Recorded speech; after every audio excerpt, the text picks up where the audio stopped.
শঙ্করকে বিয়ে করে জবা যখন শ্বশুর বাড়িতে আসে তখন সে 5 জন মহিলাকে শাড়ি পরে মাথায় ঘোমটা দিয়ে বাড়ির সামনে দাঁড়িয়ে থাকতে দেখে। এখানে তো অনেকজন মহিলাকে দেখতে পাচ্ছি, তোমার বাবা আর দাদা কোথায়? ওনাদেরকে তো দেখতে পাচ্ছি না। সবাই আমাকে ওয়েলকাম জানাবে বলে বাড়ির বাইরে দাঁড়িয়ে আছে, কিন্তু তোমার বাবা আর দাদা আমার গৃহপ্রবেশের অনুষ্ঠানে থাকবে না? আরে কেন থাকবে না? তোমার গৃহপ্রবেশের অনুষ্ঠানে সবাই থাকবে। ভিতরে চলো, আমি সবার সঙ্গে তোমার পরিচয় করিয়ে দিচ্ছি।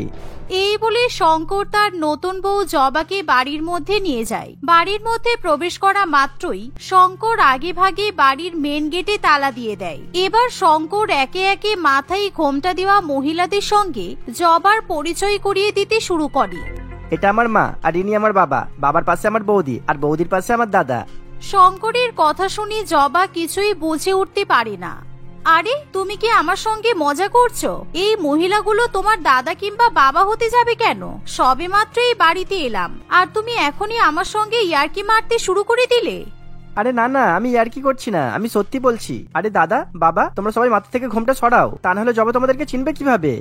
শঙ্করের কথা শুনে সবাই একে একে মাথা থেকে ঘোমটা নামিয়ে দেয়।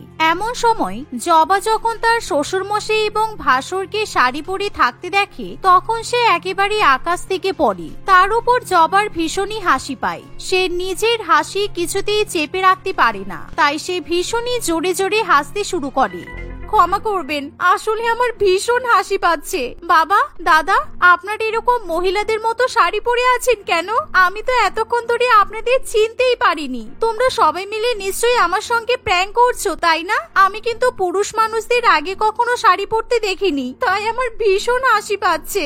তুমি আমাদেরকে দেখে হাসতে পারো বৌমা, তুমি যত খুশি হাসো, কোনো সমস্যা নেই। আসলে তোমাকে হাসানোর জন্যই তো আমরা সবাই এরকম ভাবে শাড়ি পরেছি, কিন্তু আজকে শাড়ি পরে আমাদের খুব ভালো লাগছে, তাই আমরা এখন শাড়ি পরে থাকবো। শ্বশুর মশাইয়ের কথা শুনে জবা আরো বেশি হাসতে থাকে। এভাবে বেশ কিছুক্ষণ সবার সঙ্গে আলাপ পরিচয় করার পর জবা এবং শঙ্কর নিজেদের ঘরে চলে যায়। কিন্তু কিছুক্ষণের মধ্যেই শঙ্কর বাথরুমে যায় আর বাথরুম থেকে ফ্রেশ হয়ে শাড়ি পরে বাইরে বেরিয়ে আসে। আরে শঙ্কর, তুমি আবার শাড়ি পরেছো কেন? তোমার কি মাথা খারাপ হয়ে গেছে? ফ্রেশ হওয়ার পর তুমি এরকম মেয়েদের মতো শাড়ি পরে নিলে? যাও, শাড়ি খুলে ছেলেদের পোশাক আশাক পরে এসো। অনেক হয়েছে হাসি ঠাট্টা, আমার আর ভালো লাগছে না। কিন্তু না না, আমি ছেলেদের পোশাক আশাক পরবো না, আমি শাড়ি পরেই থাকবো। দেখো তো এই শাড়িটা কত সুন্দর, শাড়িটা পরে আমাকে কত সুন্দর লাগছে। আমি কিছুতেই এই শাড়িটা খুলবো না, আমার শাড়ি পরতে খুব ভালো লাগে। শঙ্করের কথা শুনে জবা খুবই অবাক হয়। কি, তোমার শাড়ি পরতে ভালো লাগে মানে? তুমি কি মেয়ে নাকি যে তুমি শাড়ি পরবে? তোমাদের কি ব্যাপার বলো তো? তোমার বাবা দাদা সবাই শাড়ি পরে ঘুরে বেড়াচ্ছে, এখন তুমিও বাড়িতে এসে শেরওয়ানি খুলে শাড়ি পরলে? আমার কিন্তু ব্যাপারটা সুবিধার মনে হচ্ছে না। এই সত্যি করে বলো তো শঙ্কর, তুমি হিজড়া নও তো? হায় রে হায়, আমি কি তাহলে শেষ পর্যন্ত একজন হিজড়াকে বিয়ে করলাম? আরে ধ্যাত, আমি হিজড়া হতে যাবো কেন? আমাদের 3 বছরের সম্পর্ক, এতদিনে তুমি আমাকে চিনতে পারলে না? আর ছেলেরা শাড়ি পরলে কি হিজড়া হয়ে যায় নাকি? পৃথিবী অনেক এগিয়ে গেছে, অনেক অ্যাডভান্স হয়ে গেছে। এখন ছেলে মেয়ে যে যেরকম ইচ্ছা পোশাক আশাক পড়তে পারে, বুঝেছো? আর তাছাড়া এখনকার সেলিব্রিটি হিরোদের দেখেছো না, মেয়েদের মতো চুড়িদার আবার কখনো কোনো প্লাজো পরে ঘুরে বেড়াই, সেরকম আমিও মেয়েদের মতো শাড়ি পরে স্টাইল করতে পছন্দ করি, বুঝেছো? উফ, তোমাদের কথা শুনে আমার মাথা ঘুরছে আর ভালো লাগছে না। যাই হোক, আমার খুব ঘুম পাচ্ছে, আমি এখন ঘুমাবো। পরের দিন সকালবেলা জবা ঘুম থেকে উঠে রান্নাঘরে যায় এবং সবার জন্য খাবার রান্না করে নিয়ে আসে। কিন্তু খাবার পরিবেশন করার সময় জবা আবার দেখে সবাই টেবিলে বসে শাড়ি পরে মাথায় ঘোমটা দিয়ে খাবার খাওয়ার জন্য বসে অপেক্ষা করছে। মা, এই নিন, আমি আজকে আপনার জন্য গরম গরম আলুর পরোটা বানিয়েছি, সাথে আচার আছে, টক দইও আছে। শঙ্কর আমাকে বলেছিল আপনি আলুর পরোটা খেতে খুব ভালোবাসেন, তাই আজকে আমি আপনার জন্য আলুর পরোটা বানিয়েছি, আর বাদ বাকিদের জন্য লুচি ঘুগনি আছে। আরে বৌমা, ওটা তোমার শ্বশুর মশাই, আমি এদিকে বসে আছি, আলুর পরোটা এখানে নিয়ে এসো। আরে আপনারা এরকম খাবার টেবিলে তাহলে মাথায় ঘোমটা দিয়ে বসে আছেন কেন? মেয়েরা মাথায় ঘোমটা দিলে মানা যায়, কিন্তু পুরুষ মানুষরা তো এরকম মাথায় ঘোমটা দিয়ে বসে থাকলে চলবে? কি জানি আপনারা কেন এরকম করছেন, আমি তো সেটাই বুঝতে পারছি না। বাবা, দাদা, আপনারা মাথা থেকে ঘোমটাটা সরান, তা না হলে আমি কিন্তু কাউকে খাবার দেব না। এই শুনে সবাই একে একে মাথা থেকে ঘোমটা সরিয়ে দেয়। বৌমা, আমাদেরকে সবসময় মাথার ঘোমটা দিয়েই থাকতে হয়, আমরা মাথায় ঘোমটা দিয়ে না থাকলে যখন তখন বিপদ হয়ে যেতে পারে। দাও দাও, তাড়াতাড়ি খেতে দাও, এবার বেশিক্ষণ মাথায় ঘোমটা ছাড়া থাকা যাবে না। শ্বশুর মশাইয়ের মুখে এরকম কথা শুনে জবার খুবই অদ্ভুত লাগে। আমি কেমন শ্বশুর বাড়িতে চলে এলাম। এখানে আমার শ্বশুর ভাসুর বর সবাই দেখছি গড়পত্তা শাড়ি পরছে। শুধু শাড়ি পরছে তা নয়, মাথায় আবার ঘোমটাও দিচ্ছে। আমার দেখতে বড্ড অদ্ভুত লাগছে। মনে হচ্ছে এদের গোটা পরিবারের মাথায় কোনো সমস্যা আছে, তা না হলে কেউ এরকম আচরণ করবে কেন? এভাবেই মনে মনে নানান ভাবনা চিন্তা করতে করতে জবা সবাইকে খাবার পরিবেশন করে। কিছুক্ষণের মধ্যেই সবাই তাড়াতাড়ি খাওয়া দাওয়া করে আবার মাথায় ঘোমটা দিয়ে নিজের নিজের ঘরের দিকে চলে যায়। কিন্তু এমন সময় হঠাৎই বাড়ির ডোরবেল বেজে ওঠে। জবা যখন দরজা খুলতে যাবে তখনই তার বড় যা চম্পা বলে, আরে আরে ছোট, তুমি কোথায় যাচ্ছ? তোমাকে দরজা খুলতে হবে না, কে এসেছে আমি দেখছি, তুমি ঘরে যাও। আরে না না দিদি, আমি দরজা খুললে কি হবে? তুমি দাঁড়াও, আমি দরজা খুলে দেখছি এখন আবার কে এলো। কিন্তু আমাদের বাড়ির মেন গেটে তো তালা দেওয়া, কি ব্যাপার বলো তো দিদি? তোমরা সবসময় এরকম বাড়ির মেন গেটে ভেতর থেকে তালা দিয়ে রাখো কেন? আর চাবিটা কোথায় আছে বলো তো? আরে বাবা, আমাদের এখানে চোরের উপদ্রব অনেক বেশি, সেই জন্য বাবা মা সবসময় দরজায় তালা দিয়ে রাখে। আর চাবি তো শ্বশুর মশাইয়ের কাছে আছে। তাছাড়া আমাদের বাড়িতে সকালবেলা কেউ আসে না, মনে হচ্ছে পাড়ার বাচ্চারা কলিং বেল বাজিয়ে পালিয়ে গেছে। আর শোনো, তুমি কিন্তু যখন তখন কেউ বাড়িতে এলে দরজা খুলবে না, কেমন? এই বলে চম্পা সেখান থেকে চলে যায়। এভাবেই দেখতে দেখতে দু একদিন কাটে, কিন্তু এখনো পর্যন্ত জবার শ্বশুর বাড়িতে নারী পুরুষ নির্বিশেষে সবাই শাড়ি পরে ঘুরে বেড়ায়। এমনকি একদিন জবার স্বামী ভাসুর এবং শ্বশুর মশাই অফিসে যাওয়ার জন্য শাড়ি পরে তৈরি হয়। জবা, তাড়াতাড়ি আমাদের অফিসে টিফিন গুলো দাও, আজকে বড্ড দেরি হয়ে গেছে। আর জবা, আজকে আমি কোন শাড়িটা পরবো কিছুই তো বুঝতে পারছি না, তাই আমি কিন্তু তোমার আলমারি থেকে এই শাড়িটা বার করে পরেছি। আমাকে ভালো লাগছে তো, দেখো। কি, তোমরা এখন শাড়ি পরে অফিসে যাবে? আমার মনে হচ্ছে নিশ্চয়ই তোমাদের মাথায় সত্যি সত্যি সমস্যা আছে। এরকম পাগলের পরিবারে বিয়ে করে আমি বড্ড ভুল করে ফেলেছি। শাড়ি পরে বাইরে যাবে, লোকজন তোমাদেরকে দেখে হাসাহাসি করবে। তোমাদের অফিসের কলিগরা তোমাদের কিছু বলে না? আরে বাবা, কেউ কিছু বলে না। আর আমরা রাস্তা দিয়ে যাওয়ার সময় মাথায় ঘোমটা দিয়ে থাকি তো, তাই কেউ আমাদেরকে চিনতেও পারে না। দাও, বেশি না কথা বলে টিফিনটা দাও এবার। এই বলে শঙ্কর টিফিন নিয়ে তার বাবা এবং দাদার সঙ্গে বাড়ি থেকে বেরিয়ে যায়। তবে বাড়ি থেকে বেরোনোর সঙ্গে সঙ্গে তারা মাথায় বড় করে ঘোমটা টেনে নেয়, যাতে তাদের কেউ চিনতে না পারে।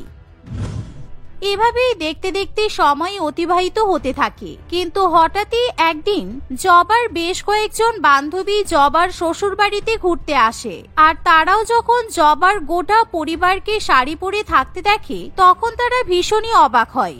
এ কি জবা, তুই কেমন পাগলের পরিবারে বিয়ে করেছিস? এতদিন মহিলাদের শাড়ি পরতে দেখেছি, কিন্তু তোর বাড়িতে এসে অদ্ভুত জিনিস দেখছি। তোর স্বামী ভাসুর, তোর বর সবাই এরকম ভাবে শাড়ি পরে ঘুরে বেড়াচ্ছে কেন? এনাদেরকে দেখে কিন্তু আমার ভীষণ হাসি পাচ্ছে। আমি এবার বুঝতে পারলাম তুই কেন এতদিন পর্যন্ত আমাদেরকে নিজের শ্বশুর বাড়ির অ্যাড্রেস দিতে চাইছিলি না। ভাগ্যিস তোর মায়ের কাছ থেকে আমরা তোর শ্বশুর বাড়ির ঠিকানাটা পেলাম, তা না হলে তোর যেরকম শাড়ি পরা শ্বশুর বাড়িতে বিয়ে হয়েছে সেটা তো আমরা জানতেই পারতাম না। আর প্রীতি, তুই পরে হাসবি, আগে এনাদের ভিডিওটা কর, আমাদের সব বান্ধবীদের দেখাতে হবে তো। এই বলে জবার বন্ধু বান্ধবীরা জবার শ্বশুর মশাই ভাসুর এবং স্বামীর ভিডিও করতে শুরু করে। কিন্তু জবা এবার কিছুতেই ব্যাপারটা মেনে নিতে পারে না। তোরা ভিডিও করা বন্ধ কর বলছি, তা না হলে আমি কিন্তু তোদের ফোন ভেঙে দেব। আসলে আমার বরের অফিসে একটা প্রোগ্রাম আছে, ওই প্রোগ্রামে আমার বর, শ্বশুর মশাই, আমার ভাসুর সবাই পার্টিসিপেট করবে, তাই ওরা এরকম শাড়ি পরে মহিলাদের রোল প্লে করার জন্য প্র্যাকটিস করছে। আর তোরা কিছু না বুঝিয়ে আমার পরিবারকে অপমান করছিস। চলে যা এখান থেকে, চলে যা বলছি। এভাবেই জবা মিথ্যা কথা বলে তার বান্ধবীদের সেখান থেকে তাড়িয়ে দেয়। কিন্তু জবা আর কিছুতেই তার শ্বশুরবাড়ির লোকেদের এরকম আচরণ মেনে নিতে পারে না। তাই জবা ঠিক করে সে তার স্বামীকে ডিভোর্স দিয়ে বাপের বাড়িতে চলে যাবে। তাই তখনই জবা নিজের ব্যাগপত্র গুছিয়ে নেয়। অনেক হয়েছে, তোমাদের এই পাগলের পরিবারে আমি আর কিছুতেই থাকতে পারবো না। শঙ্কর, আমি তোমাকে ডিভোর্স পেপার পাঠিয়ে দেব, তুমি সিগনেচার করে দিও। আর যদি তুমি আমার সঙ্গে সংসার করতে চাও, তাহলে তোমাদেরকে কিন্তু মেয়েদের মতো শাড়ি পরা ছাড়তে হবে। তুমি কি করতে চাও আমাকে ফোন করে জানিয়ে দিও। দাঁড়াও জবা, দয়া করে তুমি আমাদেরকে ছেড়ে যেও না। আজকে আমি তোমাকে সত্যি কথা বলতে বাধ্য হচ্ছি। আমি, বাবা, দাদা এরকম শাড়ি পরে ঘুরে বেড়াই, তার পেছনে একটা অনেক বড় কারণ আছে। আসলে কয়েক মাস আগে আমরা আমাদের আত্মীয় স্বজন, পাড়া প্রতিবেশীদের কাছ থেকে 10 লক্ষ টাকা ধার নিয়েছিলাম, কিন্তু সেই টাকা আমরা এখনো পর্যন্ত শোধ করতে পারিনি। আর সেই টাকার জন্য লোকজন সবসময় আমাদেরকে খুঁজে বেড়াই, আর ওই দেনাদারদের হাত থেকে বাঁচার জন্যই আমরা শাড়ি পরে লুকিয়ে বেড়াই। এরকম কথা শুনে জবা একেবারে আকাশ থেকে পড়ে। কি 10 লক্ষ টাকা? কিন্তু সেই 10 লক্ষ টাকা দিয়ে তোমরা কি করেছো? আসলে আমাদের পরিবারের 4 চাকা গাড়ি কেনার খুব ইচ্ছে ছিল, তাই সবাই সেই টাকাটা দিয়ে একটা বড় সুন্দর গাড়ি কিনেছিলাম। কিন্তু দুর্ভাগ্যের বিষয় সেই গাড়িটা চুরি হয়ে গেছে। শুধু তাই নয়, আমরা যে অফিসে চাকরি করতাম সেই অফিসটাও এখন বন্ধ হয়ে গেছে। আমরা তিনজন এখন সামান্য একটা ফ্যাক্টরিতে কাজ করি, আর ওই ফ্যাক্টরিতে কাজ করে 10 লক্ষ টাকা দিন মেটানো আমাদের পক্ষে কখনোই সম্ভব নয়। তাই আমরা এরকম শাড়ি পরে ঘুরে বেড়াই যাতে কেউ আমাদেরকে চিনতে না পারে। এরকম কথা শুনে জবা আসল ঘটনা বুঝতে পারি। ইস, তোমরা তো এই ব্যাপারটা আমাকে আগেই বলতে পারতে। তুমি তো জানো শঙ্কর, আমার বাবা মা কত বড় লোক, তাই আমার পক্ষে 10 লক্ষ টাকা দেওয়া মানে কোনো ব্যাপারই নয়। আমার অ্যাকাউন্টে এমনিতেই সবসময় লক্ষ লক্ষ টাকা থাকে। আমি আজকেই তোমাদেরকে টাকা দিচ্ছি, তোমরা সবার দেনা মিটিয়ে দাও। আর হ্যাঁ, দয়া করে এবার শাড়িগুলো খুলে পুরুষ মানুষদের মতো জামা কাপড় পরে এসো। আমি তোমাদেরকে এরকম ভাবে আর দেখতে পারছি না, ঠিক আছে? এই শুনে শঙ্কর, তার দাদা এবং বাবা খুবই খুশি হয়। তাই তারা তখনই শাড়ি খুলে ছেলেদের মতো জামা কাপড় পরে বাইরে আসে। এমনকি সেদিনই জবার কাছ থেকে 10 লক্ষ টাকা নিয়ে তারা নিজেদের ঋণ শোধ করে দেয়। শুধু তাই নয়, জবা তার পরিবারের ইচ্ছা পূরণ করার জন্য 20 লক্ষ টাকা দিয়ে নতুন একটা দামি গাড়ি কিনে নিয়ে আসে, যা দেখে তার পরিবারের লোকজন খুবই খুশি হয়। এভাবে সেদিনের পর থেকে জবার শ্বশুরবাড়ির পুরুষ মানুষরা কখনোই শাড়ি পরে না। তারা সবাই মিলে একসঙ্গে হাসি খুশি জীবনযাপন করতে থাকে। মালতী দেবী দুদিনের জন্য তার বাপের বাড়িতে ঘুরতে গিয়েছিল। দুদিন পর সে যখন নিজের বাড়িতে ফিরে আসে, সে দেখে তার 10 বছরের নাতনি স্কুল ড্রেস পরে বাইরে ধুলো ময়লা নিয়ে খেলা করছে এবং পাড়ার বাচ্চাদের সঙ্গে মারপিট করছে। এই দেখে মালতী দেবী অবাক হয়ে যায়। সে তার নাতনি মিষ্টির হাত ধরে টানতে টানতে বাড়ির দিকে নিয়ে আসে। সে বাড়িতে এসে দেখে তার বৌমা পাড়ার কিছু মহিলাদের সঙ্গে নাচ গান করছে। বৌমা, এসব হচ্ছেটা কি? আমি বাড়িতে নেই বলে তোমার এত আনন্দ যে পাড়ার মেয়েদেরকে নিয়ে তুমি ধ্যাইতা নাচন করতে লেগেছো? মা, আপনি এসে গেছেন। আপনি বাড়িতে আসছিলেন না বলে আমি খুবই টেনশনে ছিলাম। দুদিন অফিস ছুটি ছিল বলে আমি কোনো রকমে সবকিছু ম্যানেজ করেছি, কিন্তু কাল থেকে তো আমার আবার অফিস স্টার্ট হবে। আপনি যদি বাড়িতে না আসতেন আমি পাগল হয়ে যেতাম। তুমি পাগল হয়ে যেতে কিনা তোমাকে দেখে সেটা আমি ভালো করে বুঝতে পারছি। তুমি তো এটাই চাও যে আমি বাড়িতে না থাকি আর তুমি তোমার ইচ্ছা মতো চলতে পারো। আমি আর এই বাড়ি থেকে কখনো কোথাও যাব না, আমি বাড়িতেই থাকবো। হ্যাঁ, আমি তো এটাই চেয়েছিলাম, আমার শাশুড়ি মা যাতে বাড়ি থেকে কোথাও না যায়। শাশুড়ি মা বাড়িতে না থাকলে আমার উপর ভীষণ চাপ পড়ে যায়। দুদিন তো আমি খুব কষ্টে ম্যানেজ করলাম, আর যেন কখনো বাপের বাড়িতে যেতে না পারে সেই জন্যই তো আমি প্ল্যানটা করেছি। কি হলো? কোন জগতে হারিয়ে গেলে? ঘর বাড়ির অবস্থা কি করে রেখেছো? একবারও ঘর ঝাড়ু দেওয়ার সময় পাওনি? চারিদিকে নোংরা ময়লা ছড়িয়ে আছে। আর এগুলো কি? খাবারের প্যাকেট? মানে তুমি দুদিন ধরে রান্না করোনি? না ঠাম্মি, মা কিছু রান্না করেনি, আর বাইরে থেকে কি সব বাজে বাজে খাবার অর্ডার করেছিল। আমি তো কিচ্ছু খাইনি। আমার ওই খাবারগুলো একদম পছন্দ না। আমার তো শুধু তোমার হাতের খাবার ভালো লাগে। না, আসলে মা আমি ঠিকমতো রান্না করার সময় পাইনি, সেই জন্য কিছু রান্না করতে পারিনি। হ্যাঁ, সময়টা পাবে কি করে? তুমি তো ধ্যাইতা নাচন করতে ব্যস্ত ছিলে, পার্টি করতে ব্যস্ত ছিলে। শাশুড়ি মা বাড়িতে নেই, কি আনন্দ আকাশে বাতাসে, তাই না? এই বলে মালতী দেবী ঘরের কাজকর্ম করা শুরু করে দেয়। সেই ছিল তাদের বাড়ির মেন কর্ত্রী। বাড়ির সমস্ত কাজকর্ম রান্নাবান্নার দায়িত্ব তার উপরেই ন্যস্ত ছিল। কল্পনার সঙ্গে প্রতাপের বিয়ে হয়েছিল 11 বছর আগে। এই 11 বছর ধরে মালতী দেবী একা হাতেই সবকিছু সামলে আসছে, কারণ কল্পনা চাকরি করত, বাড়ির কোনো রকমের কাজকর্ম সে করত না। একদিন রবিবার সকালবেলা। কি হলো গিন্নি, তুমি আজকে এত তাড়াতাড়ি ঘুম থেকে উঠে গেলে কেন? আজকে তো রবিবার, সবার ছুটির দিন। আজকে দিনটা তুমি অন্তত একটু বেশিক্ষণ ধরে ঘুমিয়ে নিতে পারতে। ঘুমিয়েছি তো, আর কত ঘুমাবো? কালকে রাত্রিবেলা প্রতাপ বলছিল ওর চিড়ার পরোটা খাওয়ার ইচ্ছে করছে, আর মিষ্টি বলছিল ও আজকে মুগ ডালের হালুয়া খাবে। সেই জন্য ভাবলাম সকাল সকাল উঠে ওদের জন্য খাবারগুলো রেডি করে রাখি। কেন সবসময় এই কাজগুলো তুমি করবে কেন? আজকে তো রবিবার, বৌমার ছুটির দিন। সবসময় তো তুমি কাজ করো, আজকে রবিবারের দিনটা বৌমা কাজগুলো করতেই তো পারে, তোমাকে একটু রেস্ট দিতে পারে তো। বৌমা তো সারা সপ্তাহ ধরে অফিসের কাজ করে, একটা দিনই বাড়িতে থাকে। এই একটা দিন যদি আমি সংসারের কাজ করতে বলি তাহলে বৌমা আরাম কিভাবে করবে? আর তাছাড়া আমার সংসারের কাজ করতে কোনো কষ্ট হয় না। তুমি চিন্তা করো না, আমার ছেলে মেয়েরা খুশি থাকলেই আমি খুশি। এই বলে মালতী দেবী রান্নাঘরে চলে যায়। সে সকলের জন্য ব্রেকফাস্ট রেডি করে রেখে দেয়। বেলা 11টার সময় কল্পনা ঘুম থেকে উঠে এক্সারসাইজ করা শুরু করে। তখন সেখানে প্রতাপ এসে বলে, কল্পনা, আমি কাল থেকে ওয়েট মেশিনটা খোঁজার চেষ্টা করছি, কিন্তু কোথাও খুঁজে পাচ্ছি না। ওয়েট মেশিনটা কোথায় গেল বলো তো? ওটা আমাকে খুঁজে দাও প্লিজ। প্রতাপ, তুমি দেখতে পাচ্ছ না আমি এক্সারসাইজ করছি? সারা সপ্তাহ আমার উপরে অফিসে স্ট্রেস থাকে, আর আজকে সানডে,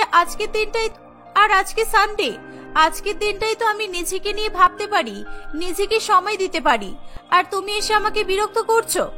বাবা প্রতাপ, তোর ওয়েট মেশিনটা তোদের রুমের বেডের নিচে আছে। শান্তিকালকে ঘর পরিষ্কার করতে এসেছিল, তাই বৌমাকে বলেছিলাম একটু সামনের দিকে ওটা রেখে দিতে, যাতে তোর চোখে পড়ে। হ্যাঁ তাই তো কল্পনা, ওয়েট মেশিনটা তো তুমি বেডের নিচে রেখেছিলে। সত্যি তোমার কিছু মনে থাকে না, তাই না? আচ্ছা ছাড়ো, তুমি এখন আমার জন্য 1 গ্লাস বানানা শেক বানিয়ে দাও। উফ, তুমি আবার আমার উপর অর্ডার করছো? এখন আমি এক্সারসাইজ করছি, এখন আমি কিছু করতে পারবো না। রবিবারের দিন এসব ভালো লাগে না আমার। ও, রবিবার এগুলো ভালো লাগে না, আর অন্য দিনগুলিতে বুঝি তোমার সব কাজ করতে ভালো লাগে? আমার একটা শার্ট কোথায় আছে, বা প্যান্ট কোথায় আছে, বা জুতো কোথায় থাকে, তুমি তো কিছুই খবর রাখো না। কোনটা কোথায় থাকে সবই তো মা খুঁজে দেয়। ছাড়ো, আমি নিজেই বানিয়ে নিচ্ছি। হ্যাঁ প্রতাপ, তুমি বানানা শেক বানিয়ে নাও, আর হ্যাঁ, আমার জন্য 1 কাপ গ্রিন টিও বানিও, কেমন? আমি কেন তোমার জন্য গ্রিন টি বানাতে যাব? তুমি আমার জন্য কাজ করো, যে আমি তোমার জন্য কাজ করে দেব। কি হচ্ছেটা কি? তোমরা এরকম কুকুর বিড়ালের মতো ঝগড়া করছো কেন? বাবা প্রতাপ, আমি তোর জন্য আগে থেকেই বানানা শেক বানিয়ে রেখেছি। আর বৌমা, তোমার গ্রিন টি করার জন্য আমি জল ওভেনে বসিয়ে দিয়েছি। জল ফুটেই গেছে, আমি তোমার জন্য এখনই গ্রিন টি নিয়ে আসছি। মা, আপনি না খুব ভালো। আপনার মতো শাশুড়ি মা যেন সবাই পায়, আর আপনি যে আমার শাশুড়ি মা এটা আমার কখনোই মনে হয় না। আপনি তো আমার নিজের মায়ের থেকেও বেশি ভালো। আমার নিজের মাও আমাকে এতটা কেয়ার করতো না যতটা আপনি আমার কেয়ার করেন। কল্পনার মুখে এমন কথা শুনে মালতী দেবী খুবই খুশি হয়। সে যেহেতু পুরো ঘর সংসারের দায়িত্ব পালন করত, সেই জন্য কল্পনার উপর বিন্দুমাত্র কোনো দায়িত্ব ছিল না। বাড়িতে তার একটাই কাজ ছিল, শুধুমাত্র খাওয়া দাওয়া করা। এছাড়া আর কোনো কাজই ছিল না। মিষ্টির দেখাশোনা করার মতো তার কাছে টাইম থাকতো না। মালতী দেবী কোলে পিঠে করে মিষ্টিকে মানুষ করেছে, সেই জন্যই মিষ্টি তার মায়ের থেকে বেশি নিজের ঠাম্মিকে ভালোবাসতো। এমনকি রাত্রিবেলাতেও সে তার ঠাম্মির সঙ্গেই ঘুমাতো। একদিন সকাল থেকেই মালতী দেবীর শরীরটা ভীষণ খারাপ ছিল, তবুও সে কাউকে কিছু না জানিয়ে সকলের জন্য রান্না করতে থাকে। মা শুনছেন, আজকে সন্ধ্যাবেলা আমার কিছু বান্ধবী আসবে, আপনি ওদের জন্য কফি আর কয়েক রকমের পকোড়া ভেজে দেবেন প্লিজ। আসলে আমি ওদের সঙ্গে গল্প করতে ব্যস্ত থাকবো তো। ঠিক আছে বৌমা, তুমি চিন্তা করো না, আমি বানিয়ে দেব। থ্যাংক ইউ মা, আপনি খুব ভালো। এই বলে কল্পনা সেখান থেকে চলে যায়। সন্ধ্যাবেলা মালতী দেবী সকলের জন্য কফি এবং পকোড়ার বন্দোবস্ত করতে থাকে। গিন্নি, এখনো সময় আছে, তোমার বৌমার উপর কিছু কিছু করে দায়িত্ব দাও, তা না হলে পরে কিন্তু আফসোস করবে। এখন তোমার শরীর চলছে, তুমি সব করতে পারছো, কিন্তু কিছুদিন পর যখন তুমি কিছু করতেই পারবে না, তখন কি করবে বলো তো?